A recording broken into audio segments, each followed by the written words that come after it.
How are you guys doing? My name is Christopher Halko, and I'll be doing a short presentation just to kind of introduce myself here. So, kind of first things first is I'm from Texas. I've been born and raised here. I've lived here my entire life. It's a pretty good state. It's a little hot in the summer, but it's overall it's not too bad. Actually, here's a picture of me. I landed in Big Bend National Park, actually just outside of it on an unpaved runway last year. It was super cool. So, a little bit about me is, I graduated high school in 2022. I graduated in 3 years. Then I moved to a community college. I did a semester there, and it was a 141 flight program as well. But due to actually having no instructors over there, I was forced to go to a true 141 accelerated flight school. So I kind of spent about 2 years there, and I got my CFI, CFII last December. I kind of finished off about 340 hours. Most of that is kind of time building on the outside, but overall, it's a really good program. Learned a lot. So, kind of my collegiate plans is right now I'm working towards a bachelor's in aviation.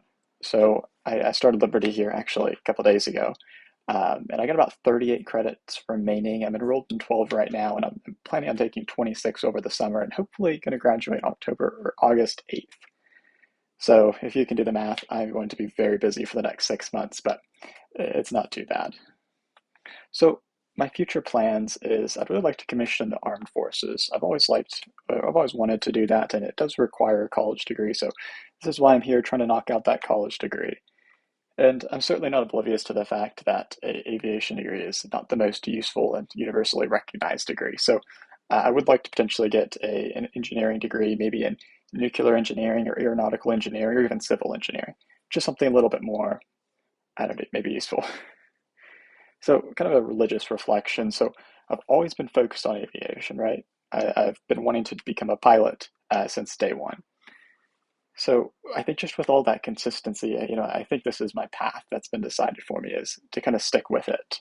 And then, second, I'm very fortunate to be where I am right now. Most people never get to see the inside of a plane, and let alone become a flight instructor. And, I think if it wasn't for God's will, I wouldn't be here right now.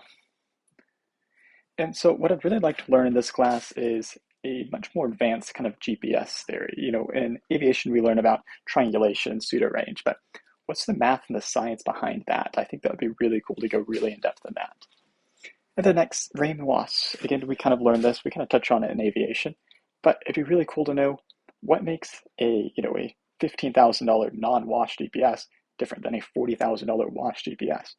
What's so different about it? And then lastly, other GPS systems.